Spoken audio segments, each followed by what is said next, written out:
Hello students, welcome to gaining knowledge. आज की class में हम वाटर पोल्यूशन डिस्कस करेंगे। तो देखो, वाटर पोल्यूशन जो है वो क्या होता है। वाटर में जब कभी भी कोई इम्प्योरिटीज आ जाती हैं तो वो वाटर को क्या कर देती हैं, पॉल्यूट। यानी इस तरह से वो क्या करती हैं, वाटर पोल्यूशन। तो वाटर पोल्यूशन कैसे हो सकता है, जितनी भी जो इंडस्ट्रीज से वेस्ट निकलता है वाटर के अंदर, वो क्या करता है, वाटर को पॉल्यूट कर देता है। इसी तरह से हम ह्यूमन बींग्स जो हैं वो बहुत सारा वेस्ट जो है वो वाटर में फेंक देते हैं। ठीक है, तो इस तरह से क्या हो रहा है, वाटर में पॉल्यूशन हो रहा है। तो अब वाटर को पॉल्यूट होने से बचाने के लिए हमारी जो गवर्नमेंट ऑफ इंडिया है उसने water prevention and control act पास किया था। कब? 1974 में। ठीक है, जिससे वाटर जो है उसको हम बचा सके पॉल्यूट होने से।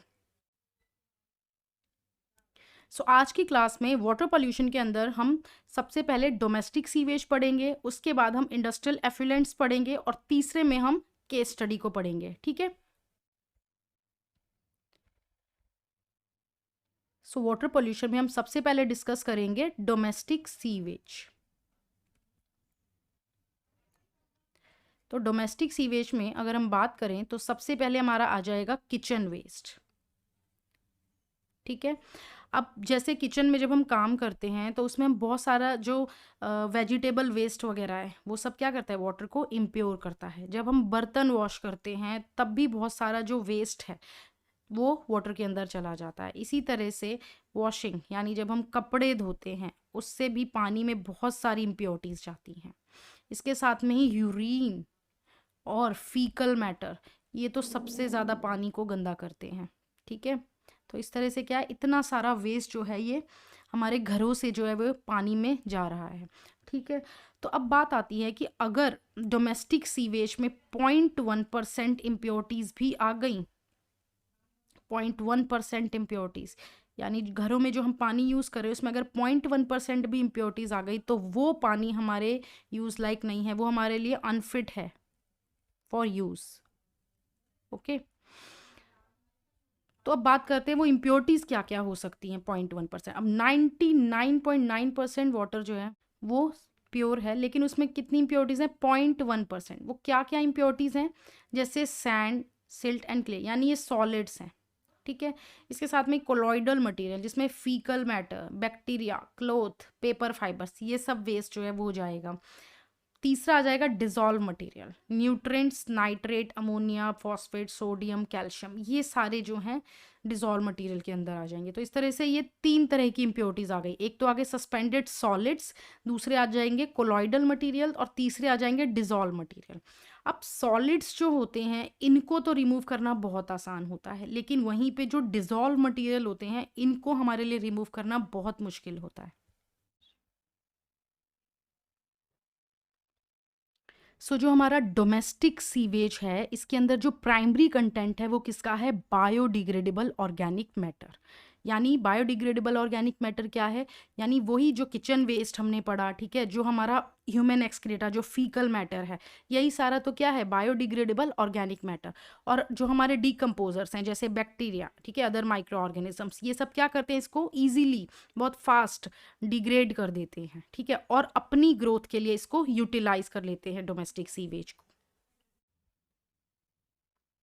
अब देखो, जो हमारा ये ऑर्गेनिक मैटर होता है जो सीवेज में प्रेजेंट होता है, सीवेज वाटर में, ठीक है, माइक्रो ऑर्गेनिजम्स क्या करते हैं, इस ऑर्गेनिक मैटर को डिग्रेड करते हैं। ठीक है, उसके लिए, इसको डिग्रेड करने के लिए उनको क्या चाहिए होता है, ऑक्सीजन चाहिए होती है, यानी उनको ऑक्सीजन की डिमांड होती है। ठीक है, अब ये जो ऑक्सीजन की डिमांड इनको होती है, इस डिमांड को हम क्या बोलते हैं, BOD, that is biochemical oxygen demand. ठीक है, अगर हम BOD को मेज़र कर लेंगे तो उससे हमें जो ऑर्गेनिक मैटर है उसका मेज़र भी मिल जाएगा। ठीक है, क्या हो रहा है, माइक्रो ऑर्गेनिजम्स को ऑर्गेनिक मैटर को डिग्रेड करने के लिए ऑक्सीजन की डिमांड है, जिसको हम बोल रहे हैं बायोकेमिकल ऑक्सीजन डिमांड। अगर हम BOD को मेज़र कर लेंगे तो फिर हमें ऑर्गेनिक मैटर जो सीवेज वाटर में प्रेजेंट है उसको भी हम मेज़र कर सकेंगे। ठीक है, यानी अगर BOD ज़्यादा होगी तो ऑर्गेनिक मैटर जो सीवेज वाटर में प्रेजेंट है वो भी उतना ही ज़्यादा होगा। अब इस फिगर के थ्रू हम BOD और डिजॉल्व ऑक्सीजन का जो कंसंट्रेशन है वो समझते हैं। देखो यहाँ पर ये जो रेड लाइन है, सबसे ज़्यादा यहाँ पर जो अमाउंट दिख रहा है कंसंट्रेशन, वो किसका है यहाँ पर, DO का। ठीक है। उसके बाद जो ये ब्लू दिख रहा है यहाँ पर हमें, ये क्या है, बीओडी जो है, ठीक है। यहाँ पे इसका कंसंट्रेशन कैसा है, कम है, और यहाँ पे डीओ का जो कंसंट्रेशन है वो है ज़्यादा। अब जैसे ही सीवेज डिस्चार्ज किया तो क्या हुआ, बीओडी का जो कंसंट्रेशन था वो बढ़ गया और जो डीओ का कंसंट्रेशन था वो हो गया कम। क्यों कम हुआ, क्योंकि ये जो सीवेज है इसके अंदर क्या है, ऑर्गेनिक मैटर, और ऑर्गेनिक मैटर को डिग्रेड कौन करेगा, माइक्रो ऑर्गेनिजम्स। तो उनको क्या चाहिए, ऑक्सीजन, यानी उनको किसकी डिमांड है, ऑक्सीजन की डिमांड है। तो जिसकी वजह से क्या होगा, बीओडी यानी बायोकेमिकल ऑक्सीजन डिमांड जो होगी वो बढ़ जाएगी, इंक्रीज हो जाएगी। ठीक है। अब ऑक्सीजन जब यहाँ पर यूज हो रही है तो फिर उसका जो डीओ है, उसका जो लेवल है वो क्या होगा, कम हो जाएगा ना। अब कोई चीज़ यूज होगी तो फिर उसका जो अमाउंट होगा वो क्या होगा, कम होगा, इसीलिए यहाँ पर डीओ जो है वो कम हो गई। अब जैसे जैसे माइक्रो ऑर्गेनिजम्स ने ऑर्गेनिक मैटर को डिग्रेड करना चालू किया, वैसे वैसे बीओडी जो है वो कम होती चली गई, और यहाँ पर बिल्कुल ही बीओडी जो है वो कम हो गई। ठीक है, यानी ऑर्गेनिक मैटर पूरी तरह से डिग्रेड कर लिया, इसलिए अब उनको ऑक्सीजन की डिमांड जो है वो नहीं है, और इसकी वजह से जब उनको ऑक्सीजन का यूज़ नहीं है तो यहाँ पर दोबारा से जो डिसॉल्व ऑक्सीजन है उसकी कंसंट्रेशन बढ़ जाएगी। ठीक है। इसके साथ में ही क्या हो रहा है कि जब सीवेज डिस्चार्ज किया था तब उसी समय जो वाटर था वो कैसा होगा, क्लीन नहीं होगा। ठीक है, पानी वापस गंदा हो जाएगा, गंदा हो जाएगा पानी। क्यों गंदा हो जाएगा, क्योंकि उसमें हमने ऑर्गेनिक मैटर डाल दिया। इसके साथ में जो ऑर्गेनिजम्स थे वो जो है वो किल होना स्टार्ट हो जाएंगे। ठीक है। अब जब दोबारा से डीओ बढ़ जाएगी तब उस समय दोबारा से वाटर साफ हो जाएगा और ऑर्गेनिजम्स जो है वो वापस से आने लग जाएंगे, रीअपेयर होने लग जाएंगे। ठीक है। तो यही जो है ये फिगर जो है ये शो कर रही है कंसंट्रेशन बीओडी और डीओ की। ठीक है। सो अगर हम बात करें न्यूट्रिएंट्स इन वाटर की, ठीक है, तो उसमें हम क्या देखते हैं कि अगर वाटर के अंदर बहुत ज़्यादा अमाउंट्स में न्यूट्रिएंट्स हो जाएंगे तो वो क्या करते हैं, प्लैंक्टोनिक एल्गी की ग्रोथ करवा देते हैं, जिसको हम फ्री फ्लोटिंग एल्गी बोल सकते हैं और कह सकते हैं एल्गल ब्लूम। ठीक है। यानी कुछ इस तरह से हम देखते हैं कि किस तरह से पूरा वाटर का कलर ही चेंज हो जाता है, उसकी पूरी क्वालिटी जो है वो पूरी अफेक्ट हो जाती है। इसी तरह से इसमें जो ऑर्गेनिज्म जो होंगे उनकी भी जो ग्रोथ है वो स्टॉप हो जाएगी, यानी कह सकते हैं कि बहुत ज़्यादा ऑर्गेनिजम्स की डेथ होना स्टार्ट हो जाएगी, फिश मोर्टेलिटी वगैरह ये हो जाएगी इसमें। ठीक है। इसके साथ में ही ये जो एल्गल ब्लूम है कई बार इतनी टॉक्सिक होती है, ह्यूमंस और एनिमल्स जो हैं वो भी इसको नहीं, इस वाटर को ले सकते हैं, मतलब इतनी ज़्यादा टॉक्सिक होता है ये एल्गल ब्लूम जो इस वाटर में रहेगी। सो स्टूडेंट्स, आपने कभी नोटिस किया हो कि वाटर में कुछ ऐसे फ्लोटिंग प्लांट्स होते हैं जो दिखने में बहुत अच्छे लगते हैं, मतलब उनकी शेप और उनके जो फ्लावर्स हैं वो हमें बड़े अच्छे लगते हैं। ठीक है। तो इंडिया में क्या हुआ, इन फ्लावर्स की जो कलर था उसकी वजह से, यानी ये बहुत ही अच्छे दिखते थे उसकी वजह से, यानी लवली फ्लावर्स थे इनके, एक ये रीज़न ये था। दूसरा, इनकी शेप बहुत ज़्यादा अपीलिंग थी। ठीक है, जिसकी इन दो रीजंस की वजह से इनको जो है वो इंडिया में बाहर से इंट्रोड्यूस किया गया। ठीक है। अब इन्होंने क्या किया, बहुत ज़्यादा ग्रोथ कर दी, यानी इन्होंने एक्सेसिव ग्रोथ शो करी। इतनी ग्रोथ जब इन्होंने शो करी तो क्या हो गया, इनको हटाना मुश्किल हो गया, क्योंकि ये जितना टाइम हम इनको हटाने में लेंगे उतने ज़्यादा फास्ट जो है ये ग्रो कर रहे थे। ठीक है। और तो और इन्होंने यूट्रोपिक जो वाटर था उसमें भी ग्रोथ बहुत ज़्यादा करी, यानी जो न्यूट्रिएंट रिच वाटर था उसमें भी इन्होंने बहुत ज़्यादा ग्रोथ करी।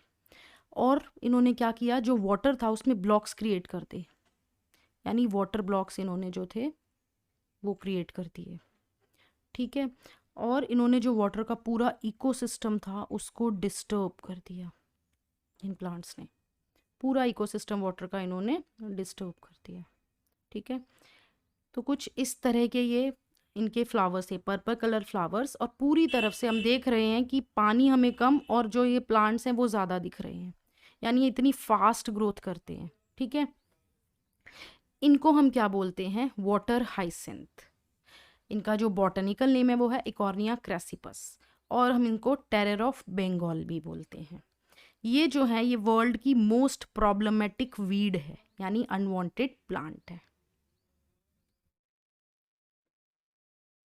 तो अब जो हॉस्पिटल से, हमारे घरों से, इंडस्ट्रीज से इतना सारा जो वेस्ट निकलता है, उससे क्या होता है, पैथोजेनिक माइक्रो ऑर्गेनिजम्स की वाटर में ग्रोथ हो जाती है, जिसकी वजह से क्या होता है, बहुत सारी जो है वो डिजीज़ होने लग जाती है, जैसे कि डिजेंट्री, कॉलरा, जॉइंटिस, टाइफाइड। ये सारी जो है ये डिजीज़ कैसे होंगी, जो गंदा पानी हम पियेंगे उससे, यानी सारी वाटर बॉर्न डिजीज़ जो है ये हमें हो जाती है वाटर पोल्यूशन होने से।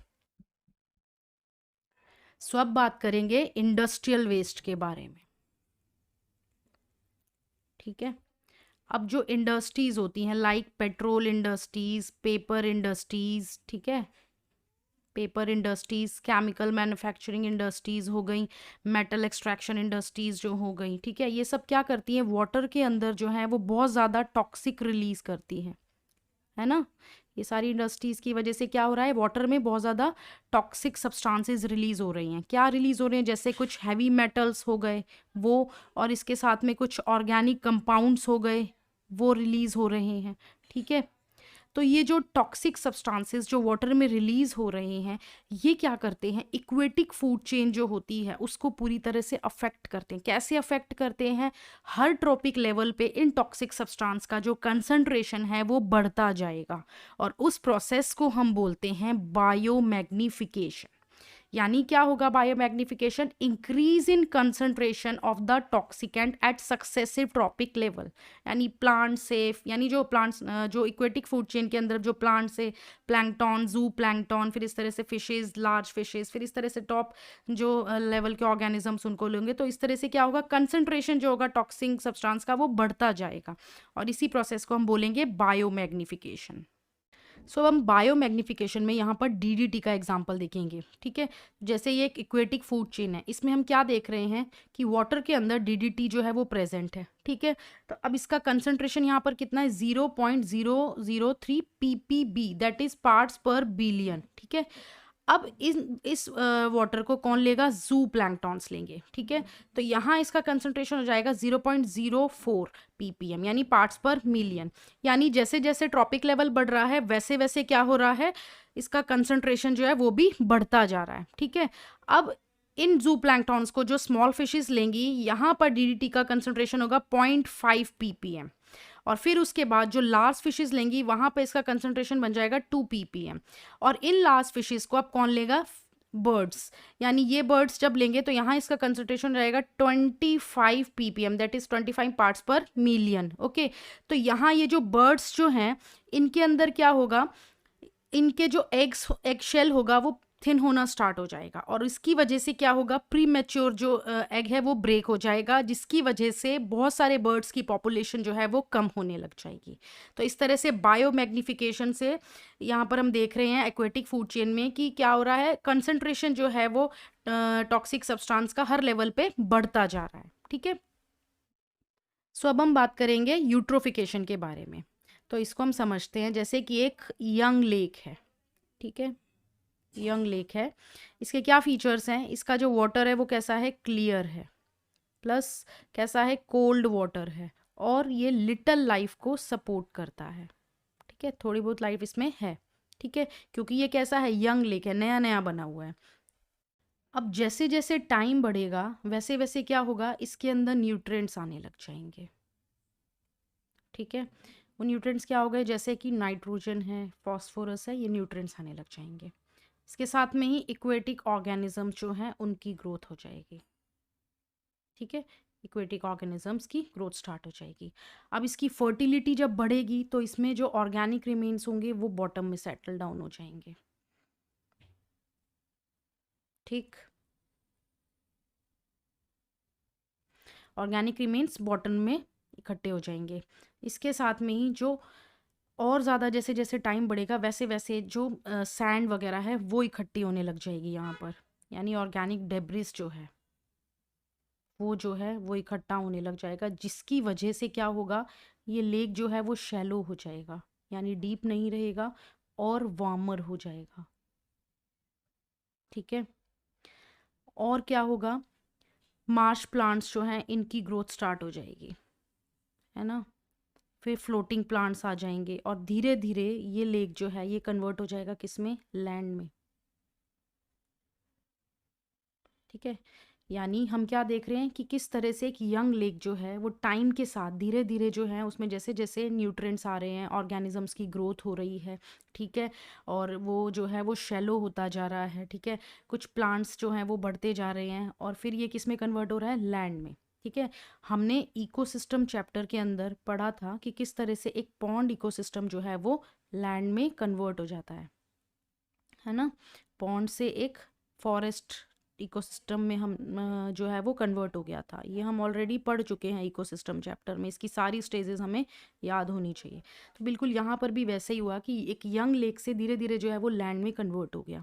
यानी ये प्रोसेस क्या है, यूट्रोफिकेशन, ठीक है। इस यूट्रोफिकेशन में क्या है, बहुत ज़्यादा टाइम लगता है, 1000 of years इसमें जो है वो लगते हैं। ये नेचुरल एजिंग है किसकी, लेक की, ठीक है। यानी क्या हो गया eutrophication, natural ageing of a lake bye nutrient enrichment of its water, ठीक है। जैसे जैसे न्यूट्रिएंट बढ़ रहे हैं वैसे वैसे क्या हो रहा है, लेक जो है उसकी नेचुरल एजिंग हो रही है, यानी 1000 of years इस प्रोसेस में लग रहे हैं, ठीक है। तो ये हो गया यूट्रोफिकेशन। सो अब क्या हो रहा है, जैसे जैसे इंडस्ट्रियल वेस्ट आ रहा है, ठीक है, एग्रीकल्चर वेस्ट आ रहा है, उससे क्या हो रहा है, यूट्रोफिकेशन जो है वो बहुत ज़्यादा फास्ट हो गई है, ठीक है। यानी जो प्राइम जो न्यूट्रिएंट्स हैं वो क्या है, नाइट्रेट्स और फॉस्फेट्स हैं, ये बहुत ज़्यादा इसमें जो है वो लेक्स में आते जा रहे हैं, इनका कंटेंट जो है वो बढ़ता जा रहा है, ठीक है। जिसकी वजह से क्या हो रहा है, एल्गल ब्लूम्स यानी एल्गी की ग्रोथ जो है वो हो रही है वाटर के अंदर, ठीक है। तो एल्गल ब्लूम्स आ गए और हमें पता है जब एल्गल ब्लूम आ जाएंगे लेक्स में तो वाटर की क्वालिटी पूरी तरह से अफेक्ट हो जाएगी, वहाँ जो ऑर्गेनिजम्स होंगे उनकी जो है वो डेथ होना स्टार्ट हो जाएगी, ठीक है। कलर जो है वाटर का बदल जाएगा, ओडर जो है वो वाटर का बदल जाएगा, ठीक है। तो इस तरह से क्या होगा, जैसे एक्वेटिक ऑर्गेनिज्म जो हैं उनकी डेथ स्टार्ट हो जाएगी, ठीक है। तो इससे क्या होगा, जो ऑर्गेनिक रिमेन्स होंगे इनके, ठीक है, ये आ जाएंगे और इसकी वजह से क्या होगा, जो डिजॉल्व ऑक्सीजन है यानी जो डीओ है वो भी डिक्रीज हो जाएगी। इस तरह से अगर हम बोलें कि एक लेक जो है वो फाइनली उसकी डेथ हो जाएगी, है ना। तो इस तरह से ये मैन मेड एक्टिविटीज़ हैं, जैसे industrial waste, agriculture waste, home से जो भी वेस्ट आ रहा है लेक्स के अंदर, तो इनकी वजह से क्या हो रहा है, लेक्स जो हैं उनमें जो है वो यूट्रोफिकेशन बहुत ज़्यादा फास्ट हो गया है और इस टर्म को हम क्या बोलते हैं, कल्चरल और एक्सेलरेटेड यूट्रोफिकेशन। यानी क्या हुआ, जो पॉल्यूटेंट्स मैन मेड एक्टिविटीज़ से आ रहे हैं, ठीक है, इंडस्ट्रीज से, होम से, उन्होंने क्या किया, जो एक नेचुरल एजिंग प्रोसेस था उसको बहुत ज़्यादा फास्ट कर दिया, ठीक है। और फाइनली एक लेक जो 1000 of years का प्रोसेस था नेचुरल एजिंग, वो बहुत जल्दी डेथ उसकी हो गई। सो अब एक और पॉल्यूटेंट की बात करेंगे जो है हिटेड वेस्ट वाटर, जो कहाँ से आता है, थर्मल पावर प्लांट से, ठीक है। ये भी है एक तरीके का पॉल्यूटेंट, ठीक है, जो वाटर में रहता है। तो ये जो हीटेड वेस्ट वाटर है ये क्या करता है, जो भी ऑर्गेनिजम्स इसके लिए सेंसिटिव होते हैं उनकी ग्रोथ को कम कर देगा या उनको उनकी जो है वो डेथ करवा देगा, ठीक है। और इसके साथ में अगर हम इस वार्म वाटर को, हीटेड वाटर को किसी कोल्ड एरिया में हम डाल दें तो वहाँ पे क्या होगा, पहले तो वहाँ का जो नेचुरल फ्लोरा और फौना होगा उसको पहले तो ये डैमेज करेगा, उसके बाद जो ये हीटेड वाटर है ये कोल्ड वाटर से मिलकर जो है ये नॉर्मल वार्म वाटर बन जाएगा और फिर वहाँ पे कुछ जो प्लांट्स और फिशेस होंगे उनकी ग्रोथ को करवाएगा। सो अब हम पढ़ेंगे केस स्टडी, जिसमें हम क्या करेंगे, इंटीग्रेटेड वेस्ट वाटर ट्रीटमेंट पढ़ने वाले हैं। यहाँ पर हम क्या करेंगे, आर्टिफिशियल और नेचुरल दोनों ही मेथड यूज करके जो है वो वाटर को ट्रीट करेंगे, ठीक है। सो इसमें एक एग्जाम्पल स्टडी करते हैं। इसमें क्या है कि जो नॉर्थ ईस्ट कैलिफोर्निया है यहाँ पे एक आर्केटा नाम का टाउन है, ठीक है। यहाँ पर हम्बोल्ट स्टेट यूनिवर्सिटी के कुछ बायोलॉजिस्ट थे प्लस इस टाउन के कुछ लोग जो थे, इन्होंने मिलके integrated waste water treatment process किया। इसमें जो है वो 2 स्टेप्स इन्वॉल्व हैं। सो इसका जो पहला स्टेप है वो क्या है, कन्वेंशनल यानी जो आर्टिफिशियल मेथड है वो। इसमें क्या था, सेडिमेंटेशन किया गया, फिल्टरिंग की गई और क्लोरीन्स का ट्रीटमेंट दिया गया वाटर को, ठीक है, जिसकी वजह से थोड़ा बहुत वेस्ट जो था वो तो निकल गया लेकिन उसके बाद भी कुछ हैवी मेटल्स वगैरह जो थे वो इसमें रह गए। जो सेकेंड मेथड था यानी जो नेचुरल मेथड था, इसमें बायोलॉजिस्ट ने क्या किया, जो 60 एकड़ लैंड थी, मार्शलैंड थी, यहाँ पर जो 6 मार्शेस थे उनकी एक सीरीज बना ली, यानी उनको आपस में जोड़ लिया, कनेक्ट कर लिया। अब उसमें क्या किया इन्होंने, उस एरिया में प्लांट्स, एल्गी, फंजाई और बैक्टीरिया को डाल दिया, यानी उनकी ग्रोथ करवा दी।